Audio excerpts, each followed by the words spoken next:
Ouais, eh bien ça y est, on est en week-end, pour de bon.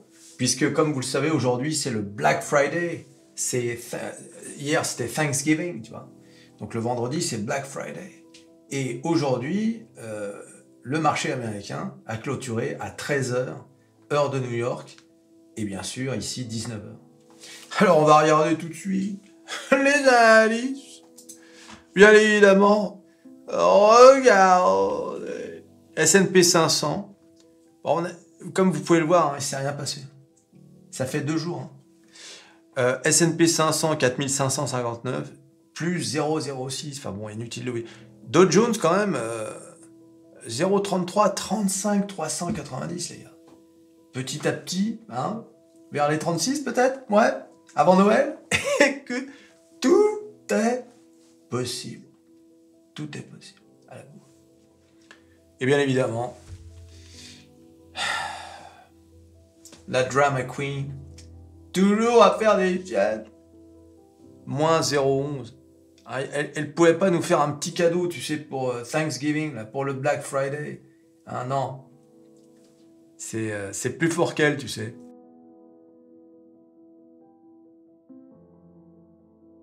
Voilà, et le CAC 40, eh ben, qui a terminé en légère hausse à 0,20. Et regardez, elle rejoint cette résistance baissière. Regardez. Voilà, et on a clôturé à 7292. Attention les amis, nous ne sommes plus qu'à 4% du all-time high. Et quand je pense qu'il y a un mois tout pile, hein, le 23 octobre, on était à 6774. Oui les amis. Ah mais bon, c'est la bourse. Hein. On a fait presque 8%, vous vous rendez compte? En un mois. Des pourcentages comme ça, c'est extraordinaire. Extraordinaire. Donc voilà, c'était une journée, même une semaine tranquille. Hein. Voilà, il y a eu, comme je l'ai dit sur la vidéo que j'ai postée ce matin sur le Metaforex, sur l'euro-dollar, bon, on a eu le discours de Christine, le discours de Jérôme. Hein, vous avez vu, la BCE, Christine, elle est là, hein, elle est hawkish. Hein, elle veut vraiment dire non, l'inflation est toujours là, nous allons continuer. Elle a même laissé penser qu'elle allait à nouveau augmenter les taux, alors qu'à la Fed, à Jérôme, bon bah là c'est plutôt bon. Attendez, l'inflation a baissé, le chômage a augmenté. Bien sûr, on n'est pas encore arrivé aux 2% de notre objectif, mais bon, voilà, on va y aller mollo, tu vois.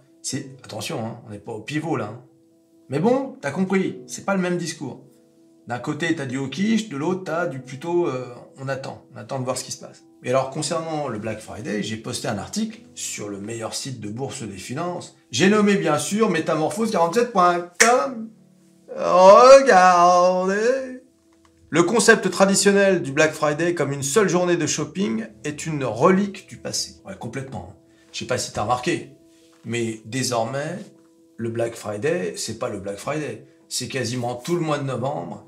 Ensuite, il y a les offres de Noël, donc hein, aux alentours de décembre. Et ensuite, tu as les soldes en France.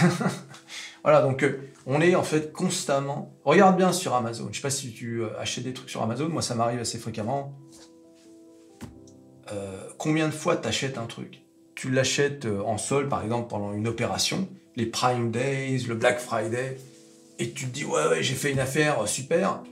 3 mois plus tard, il est au même prix. Dans une autre opération de solde. Et parfois, sans même d'opération tout court, il est au même prix. Je sais pas si ça vous est déjà arrivé. Si bien que aujourd'hui, tu as du mal à acheter un truc au prix normal. C'est-à-dire que tu te dis, ah non, je vais attendre.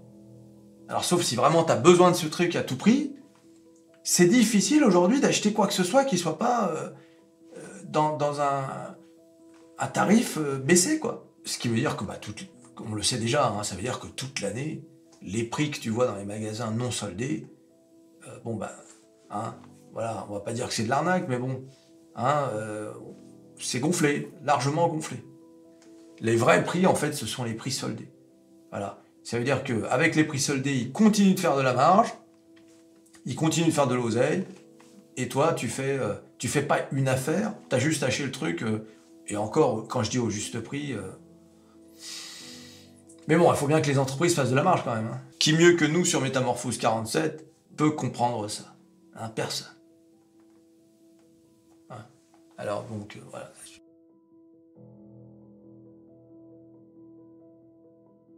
Et alors, en fait, vous lirez l'article, mais on va aller sur deux paragraphes intéressants sur ce que ça dévoile en fait, le Black Friday. Je vous ai déjà expliqué que la consommation aux États-Unis, ça représente 70% du PIB. Donc c'est énorme. Et surtout, tous les indicateurs de consommation, etc., sont importants à prendre en compte dans votre stratégie d'investissement. Tu vois, par exemple, pour prendre des décisions d'investissement éclairées, examinez les récentes publications des résultats des grands détaillants. Évaluez comment les ventes de novembre ont démarré, en gardant à l'esprit que tous les détaillants ne fournissent pas d'informations explicites sur les performances à court terme. Un manque d'informations sur les ventes de novembre pourrait être un signal d'alarme pour les investisseurs. Il est essentiel de faire la différence entre les signaux positifs et les signes avant-coureurs, comme le montrent les situations contrastées de Best Buy et d'Abercrombie & Fitch, qui est un magasin de vêtements aux États-Unis. Voilà. Donc, bien regarder, c'est un peu comme quand je vous parle des résultats d'Amazon ou de Mastercard, de American Express, etc. Quand leurs résultats sont bons, ça veut dire que les gens ont de l'oseille. Ils ont lâché de l'oseille. Ça montre quelque chose d'une économie. Le suivi quotidien des activités promotionnelles est crucial, surtout dans un marché concurrentiel. Le suivi en ligne des tendances promotionnelles aide les investisseurs à évaluer l'intensité et la durée des remises. Dans un environnement économique difficile, les détaillants peuvent recourir à des remises plus importantes en début de saison, ce qui pourrait avoir un impact sur leur marge bénéficiaire. Les investisseurs doivent surveiller les signes de promotions agressives qui pourraient indiquer une stratégie visant à augmenter les ventes au détriment de la rentabilité. Donc ça, pareil, ça peut t'indiquer des signes qui peuvent t'aider dans ta décision d'investisseur.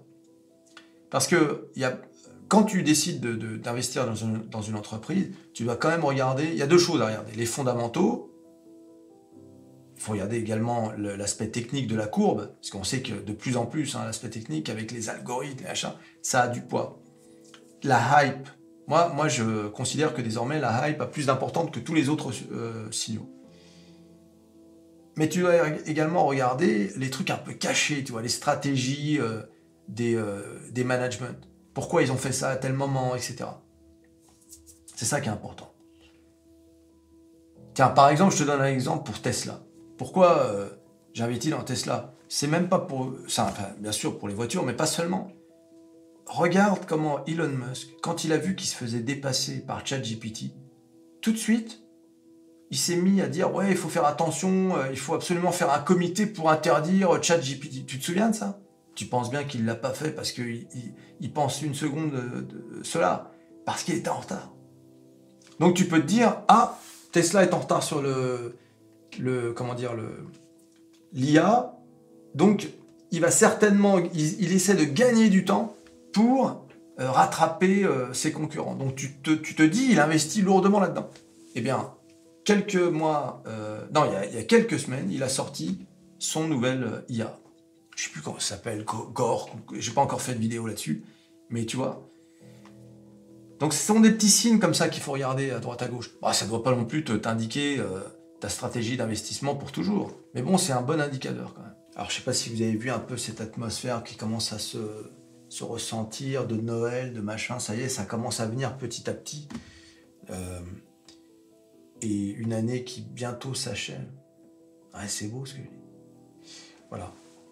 Et bien évidemment, la conclusion qu'on donnera en décembre, mais je crois qu'on peut d'ores et déjà la dire, l'année 2023 aura été l'année de l'oseille. Eh oui, les OMA, ne vous inquiétez pas, je vous ferai une petite vidéo pour Noël. Oui, Père Noël avec son traîneau. Dis donc, quand il vole dans le ciel, le Père Noël, il doit en croiser un paquet, les OMA, tu sais, qui sont en train de voler. Quand ils sont pas dans les puits de goudron. Aïe, aïe, aïe. tu t'abonnes, tu likes, tu partages, tu cliques sur à peu près tout ce qui peut être cliqué. Le Black Friday, le Père Noël, et on se reverra. Enfin, on se reverra. Je voulais dire on se revoit, mais j'ai dit on se reverra. Tiens, c'est marrant. Je me suis trompé. C'est peut-être le début de la fin. On se revoit à la prochaine vidéo. Allez, salut.